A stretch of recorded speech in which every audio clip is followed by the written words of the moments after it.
Hello and Fakhar रागली to all of you. मैं हूँ फ़खर यूसुफ़ज़ई और आप देख रहे हैं डिबेट विद फ़खर। आज की डिबेट में बात करेंगे इंडिया और उनकी फ़ॉरेन पॉलिसी, ख़ास तौर पे इंडिया यूएस जो रिलेशंस है उस हवाले से बात करेंगे।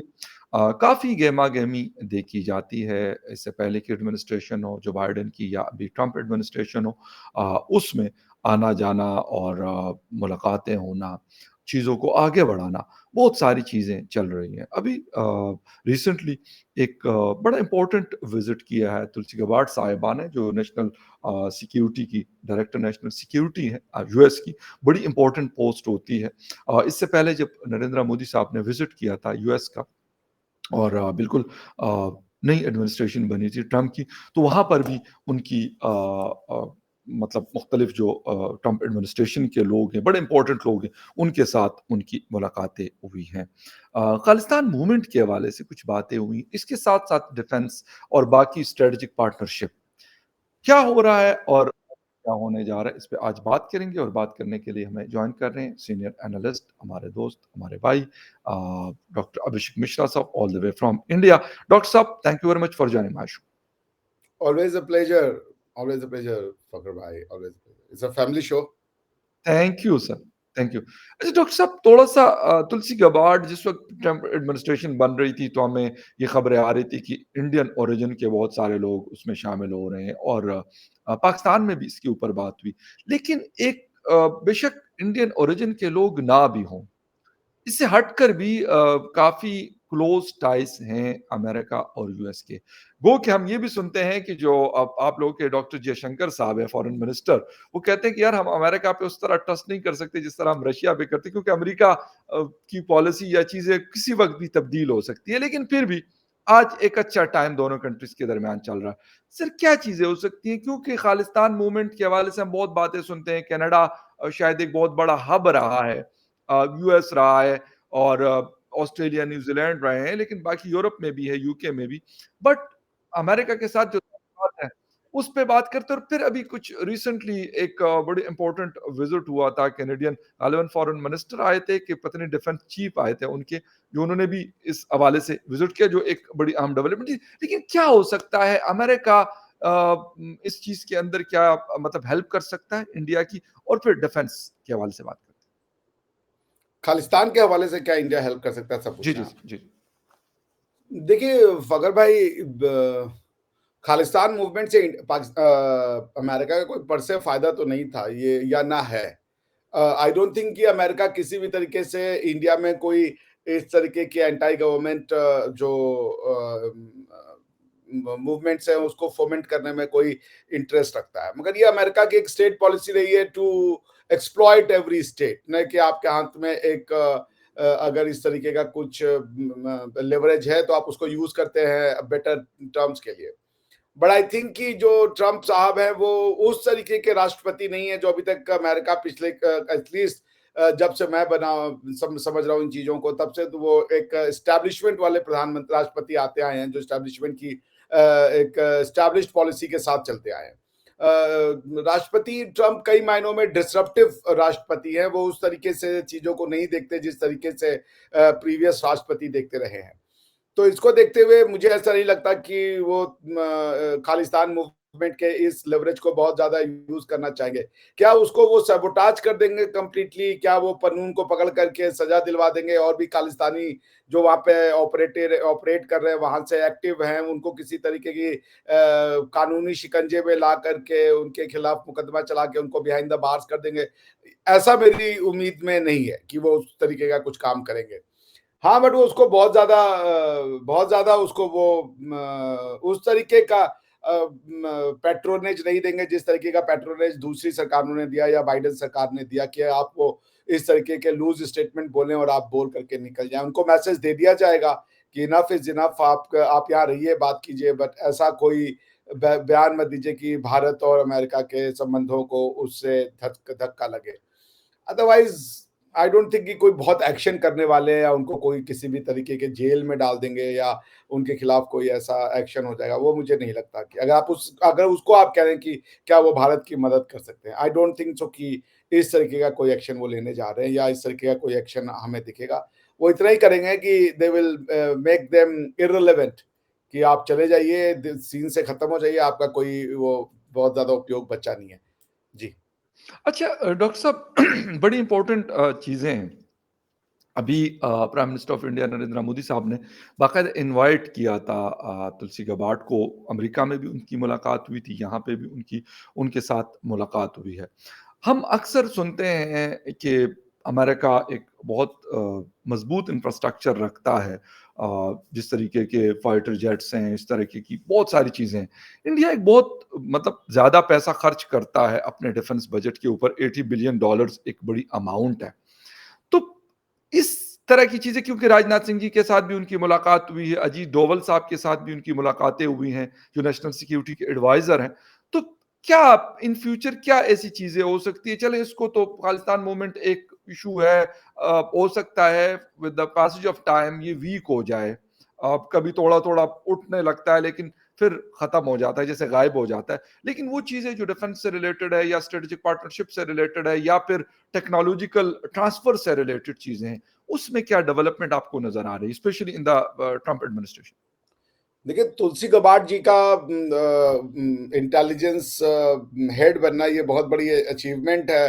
अचीवमेंट एज़ इन, सॉरी गलत वर्ड हो गया, एक बहुत बड़ा प्लस पॉइंट है इंडिया और अमेरिका के लिए, क्योंकि तुलसी गबार्ड समझती हैं भारत की जो सेंसिटिविटीज़ हैं, और उनका जो स्टेटमेंट एक टीवी इंटरव्यू के दौरान आया, जिसके ऊपर बाद में क्लैरिफिकेशन भी इश्यू की गई थी अमेरिकन स्टेट डिपार्टमेंट के द्वारा, जिसमें उन्होंने कहा था कि बांग्लादेश में जो है वो हिंदूज, क्रिश्चियंस और बाकी माइनॉरिटीज का प्रोसिक्यूशन हो रहा है।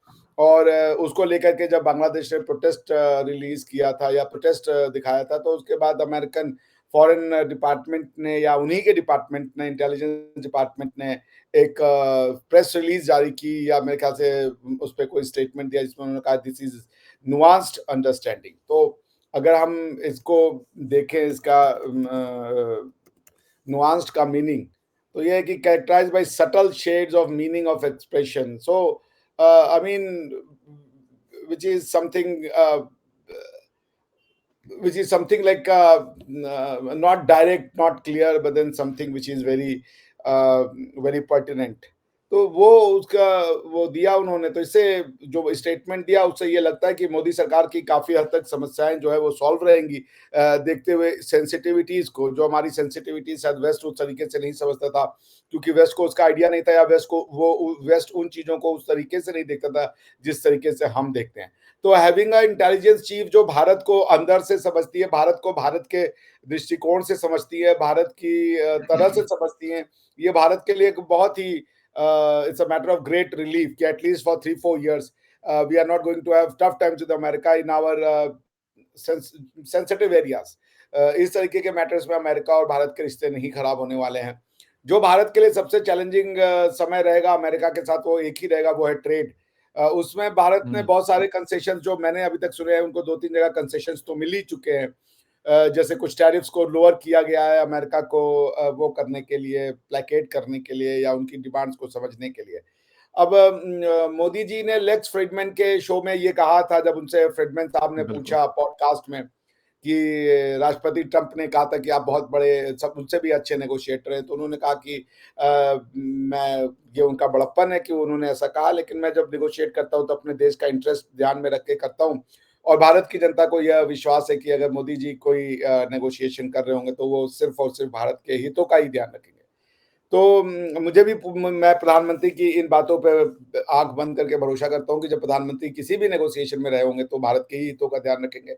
हाँ, कई बार आपको फ्लेक्सिबल होना पड़ता है आपके अंडरस्टैंडिंग को लेकर के, तो इस जिससे कि दोनों देशों के बीच में एक स्वस्थ एनवायरनमेंट बने।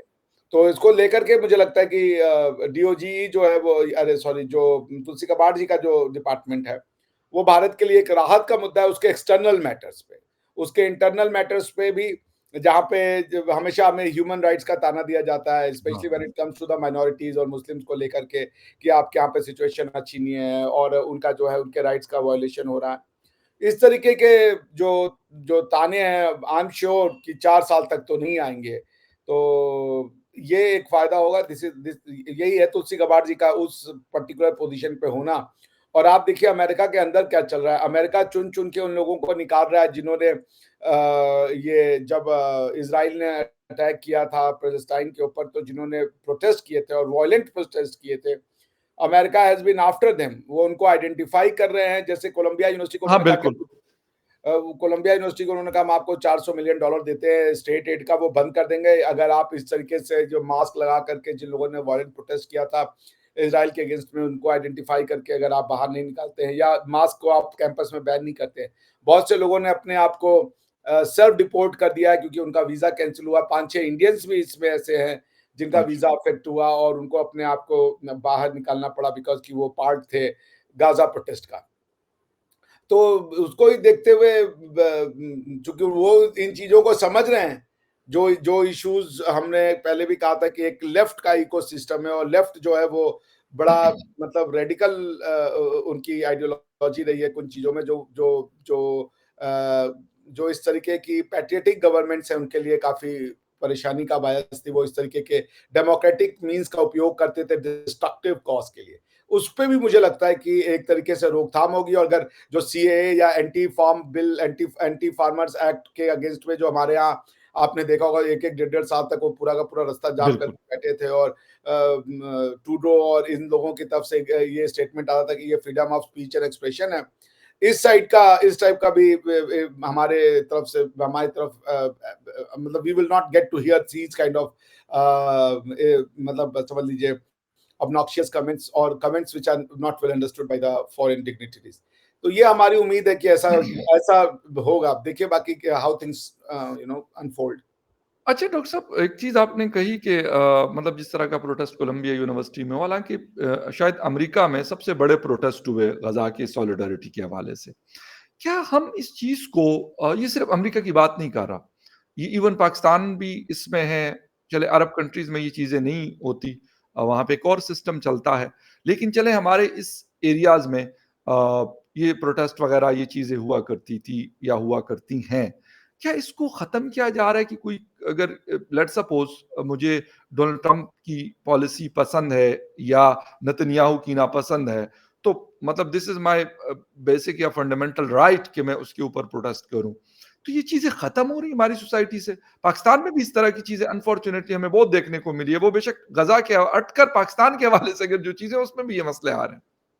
बहुत अच्छा क्वेश्चन है आपका फकर भाई और बहुत डीप क्वेश्चन है। आप ये पूछ रहे कि जो राइट टू डिसेंट है गवर्नमेंट से अपोज करने का, क्या उसकी या स्पेस को श्रिंक किया जा रहा है? Yes, yes. देखिए कंस्ट्रक्टिव जो क्रिटिसिज्म है गवर्नमेंट्स का वो होना चाहिए कंस्ट्रक्टिव। मैं ये मानता हूँ कंस्ट्रक्टिव क्रिटिसिज्म किसी भी प्रैक्टिस का, चाहे वो रिलीजियस हो, चाहे वो सोशल हो, चाहे वो पॉलिटिकल हो, वो होते रहना चाहिए। क्योंकि कई लोग जैसे भारत में ही है, अगर आप अलाउ करेंगे तो रिलीजियस के नाम पे एक्सप्लॉइट करना लगते हैं लोगों ठीक। को, या गवर्नमेंट जो है वो बिल्कुल डेस्पोटिक हो जाती है। तो डिसेंट तो इट्स नॉन नेगोशिएबल। कोई भी सभ्य समाज जो फ्रीडम को पसंद करता है, जो फ्री सोसाइटी में रहता है, वो डिसेंट को कॉम्प्रोमाइज नहीं कर सकता। ये बिल्कुल मैं इसमें आपके साथ हूं। मगर क्वेश्चन ये है कि मैंने over the period of time ये देखा ये राइट टू डिसेंट कह किसको रहे हैं। आपका राइट टू डिसेंट जो है वो एक चश्मे से नहीं देखा जा सकता। एक पर्टिकुलर बिलीफ सिस्टम या एक पर्टिकुलर पॉलिटिकल आइडियोलॉजी के अगेंस्ट में नहीं हो सकता। अंधा नहीं हो सकता कि आप सिर्फ वो because it belongs to a particular political ideology जिस पे आप यकीन नहीं रखते हैं, उसको आप अपोज कर रहे हैं for the sake of opposition. वो भी नहीं किया जा सकता। मगर ठीक है, इन सबको स्पेस दी जानी चाहिए। इनका समाज में रहना बहुत आवश्यक है। भारत में हिंदू थॉट प्रोसेस का क्रिटिसिज्म करने वाले लोगों को होना चाहिए, ये बहुत आवश्यक है, ताकि आप अपनी कमियों को और उन लोगों को जो किसी तरीके से प्रैक्टिस करते हैं, जो लोगों को जो किसी तरीके से लोगों का एक्सप्लॉइटेशन करती हैं, ताकि उनके बारे में हम सचेत रहें। तो वो जरूरी है। मगर फिर वो कट अक्रॉस द सोसाइटी होनी चाहिए कि वो सब तरीके की प्रैक्टिसेस का फिर वो विरोध कर रहे हो। ऐसा नहीं हो कि एक को तो टारगेट कर लिया, बाकी दूसरे को पैट्रोनेज दे रहे हैं। तो मैं राइट टू डिसेंट के साथ हूं। मगर मेरी understanding right to dissent left liberal वाली नहीं है, क्योंकि लेफ्ट लिबरल का डिसेंट जो है वो पैट्रियटिज्म के खिलाफ है, वो जो है हमारी हेरिटेज के खिलाफ है। उस तरीके का वो एक तरफा है, वो बायस है। उस तरीके के डिसेंट को मैं अपनाता नहीं हूं। लेकिन जुडिशरी ने अभी आप अगर देखें तो ये वाला पॉइंट क्लियर होता है कि I am with dissent. Dissent with the government बिल्कुल मस्ट। अगर मुझे लगता है कि गवर्नमेंट की पॉलिसी ठीक नहीं है, तो मैं गवर्नमेंट के अगेंस्ट में टूथ एंड नेल अपोजिशन करूंगा, और ये मेरा हक है, ये मेरा अधिकार है as a member of a country, as a citizen of a country जो फ्री सोसाइटी है। गवर्नमेंट मुझसे ये ले नहीं जा सकती, गवर्नमेंट मुझसे पावरफुल नहीं हो सकती उन मैटर्स में जहां मैं गवर्नमेंट से एग्री नहीं करता, मगर वो कंस्ट्रक्टिव होना चाहिए, डिस्ट्रक्टिव नहीं होना चाहिए। ये है कंस्ट्रक्टिव का मतलब है, ऐसा नहीं कि आप रोड छेक के बैठ जाए, लोगों को परेशान करें, हुड़दंग करें, और आपके जो जो डिमांड है वो अनजस्ट हो, वो अनकॉन्स्टिट्यूशनल हो, गवर्नमेंट को काम ही ना करने दें, इस तरीके की नहीं है। आप एक किसी पर्टिकुलर प्रैक्टिस को ना टारगेट करें। जैसे लेफ्ट और इस्लाम का जो एक इस्लामिक इनका जो कॉम्बिनेशन बन गया था, उससे दुनिया बहुत परेशान थी। तो वो चीजों को डिसमेंटल करना जरूरी है, मगर मैं फिर से कहूंगा कि डिसेंट होना समाज में बहुत जरूरी है, चाहे वो किसी चीज का भी। भारत की समाज में होना बहुत जरूरी है। हर थॉट प्रोसेस का डिसेंट होना चाहिए, लोगों को हक होना चाहिए कि अगर वो उससे अगर they don't like it, they must be able to criticise it freely. जी। लेकिन डॉक्टर साहब, हमने इस चीज़ को क्यों इतना वो कर दिया कि सोसाइटीज़ में इन हमारे यहाँ पाकिस्तान में अभी रिसेंटली एक पीका एक्ट 2025 आया। अब मुझे इंडिया का नहीं पता, हो सकता है वहाँ पे भी इस किस्म की कुछ चीज़ें होंगी। उसमें ये है कि जी आप अगर मतलब कोई जैसे फेक न्यूज़, मैं बिल्कुल फेक न्यूज़ के ऊपर मैं खुद कहता हूँ कि नहीं, या मिस इन्फॉर्मेशन और डिसइन्फॉर्मेशन बल्कि कहना चाहिए। तो उसका अगर लेट्स सपोज फॉर एग्जांपल मैं कहता हूं कि अगर मेन स्ट्रीम मीडिया को इन कंट्रोल रखा जाता है, ठीक है, और उसको कहा जाता है कि आपने ये खबर इस तरीके से देनी है, या ये खबर है बस ये आप दो, इसके अलावा कोई आप खबर की जांच पड़ताल ना करो कि यार ये खबर के पीछे क्या है, कि जलालाबाद में क्या हुआ है, काबुल में क्या हुआ है, कोयटा में क्या हुआ है, तुर्बत और पंजगूर में क्या हुआ है, या फिर मतलब जिसे कहते हैं कि अहमदाबाद में क्या हुआ है, ठीक है। इस तरह की चीज अगर आप नहीं करने देंगे तो फिर कैसे ये इसका मतलब तो यही है कि जो भी हुकूमत में होगा, ये मैं किसी एक की बात नहीं कर रहा, हर कोई, जहां पर ट्रंप है वहां पर पाकिस्तान में आजकल शहबाज शरीफ है, इंडिया में नरेंद्र मोदी साहब हैं, अफगानिस्तान में तालिबान है, ठीक है। तो सब ने फिर वो यही कहते हैं कि यार हम जब हुकूमत में होते हैं तो हम तो बिल्कुल ठीक होते हैं। तो इस चीज को तो हालांकि ट्रंप ने जिस वक्त कैपिटल हिल पे हमला जिन लोगों ने किया था उनको कहा कि यार इनको रिलीज कर दो, और यहां पर जब वो कहते तो ये मुझे समझ नहीं आ रही कि ये दुनिया जो हम एक सिविलाइज कहते थे, बड़ा एक फ्री कहते थे, एक बड़ा डेमोक्रेटिक कहते थे, वो किधर गई वो चीजें? नहीं, आपकी बात बिल्कुल सही है कि these are the challenges of the free society. या देखिए, जो ये राइट टू फेक, जैसे जब मैंने कहा ना कि राइट टू डिसेंट में अब ऐसी फोर्सेज है जिनका डेमोक्रेसी में बिलीव नहीं है। डेमोक्रेसी के थ्रू आप किसी चीज, किसी एक हेरिटेज को खत्म नहीं कर सकते भारत के, और एक ही जगह आप अटैक नहीं कर सकते। आपका डिसेंट ऑब्जेक्टिव होना चाहिए, कंस्ट्रक्टिव होना चाहिए, और उसके बाद वो प्रोडक्टिव होना चाहिए, ताकि लोग अपना एक्शन जो है वो ठीक कर सके। फेक न्यूज का जो मैटर है ना, वो बड़ा कॉम्प्लिकेटेड मैटर है, बिकॉज बिना एक फ्री एंड वाइब्रेंट मीडिया के, बिना फ्री एंड वाइब्रेंट प्रेस के, गवर्नमेंट्स तो निरंकुश हो जाएंगी, क्योंकि लोगों को पता ही नहीं चलेगा कि वो कर क्या रही हैं और कहाँ क्या हो रहा है। तो फ्रीडम ऑफ प्रेस तो भाई नॉन नेगोशिएबल है, क्योंकि मुझे कुछ जानना है तो मुझे मीडिया वाले ही जो होते हैं उनके थ्रू ही पता चल सकता है, ये उनका फुल टाइम काम है टू लेट अस नो। हाँ, अब मुझे ये लगता है कि government sometimes over the period of time एक चीज का शिकार हुई है, वो फेक न्यूज। तो देखिए, एक्सीडेंटल भी हो सकता है ना, क्योंकि भाई आपको कोई न्यूज मिली, आप भी कोई भगवान या अल्लाह तो है नहीं, आपको मिली, आपने सोर्स को रिलाई किया और बाद में पता चला कि अरे यार इसकी तो वेरासिटी ठीक नहीं है। गलती होना मनुष्य का स्वभाव है, वो करेगा ही करेगा। मगर पॉइंट ये है कि अगर कोई एक प्रोपोगेंडा कर रहा है न्यूज के नाम पे, तो वो आइडेंटिफाई होना चाहिए। मगर मुझे लगता है उसमें स्टेट का रोल ना होकर के जर्नलिस्ट की अपनी बॉडी होनी चाहिए, स्टेट को इंटरफेयर नहीं करना चाहिए।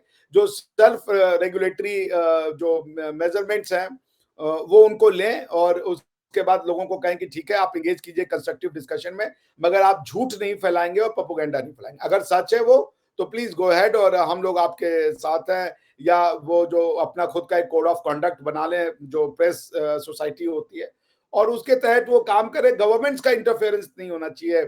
इंडिया में भी अभी कोई ऐसा एक लॉ आया था इनकम टैक्स एक्ट के तहत में, कि अगर गवर्नमेंट चाहती है कि वो उनको आपका कुछ इनकम टैक्स डिटेल चाहिए, तो फिर वो आपके कुछ सोशल मीडिया पे के जो सोशल मीडिया के अकाउंट है उसका एक्सेस ले सकती है। इस तरीके का इनकम टैक्स एक्ट में एक लॉ ला रहे थे। अब मुझे लगता है कि ये कितनी इसकी इस तरीके का पावर देना गवर्नमेंट को कितना ठीक रहेगा, कितना नहीं, इसके लिए सही जगह जो है वो कोर्ट है। वो न्यूज़पेपर या मतलब कि लोगों के बीच में बहस नहीं की जा सकती। कोर्ट्स के बीच में बहस की जाए कि क्या इस तरह का पावर होना चाहिए? अगर होना चाहिए तो इसमें सेफगार्ड्स क्या-क्या हैं? और अगर सेफगार्ड्स हैं तो उनकी जो उनका जो इम्प्लीमेंटेशन है वो कैसे किया जाएगा? तो देखिए गवर्नमेंट्स को भी आप असहाय नहीं बना सकते कि वो रूल ही ना कर पाएँ in the name of all freedom.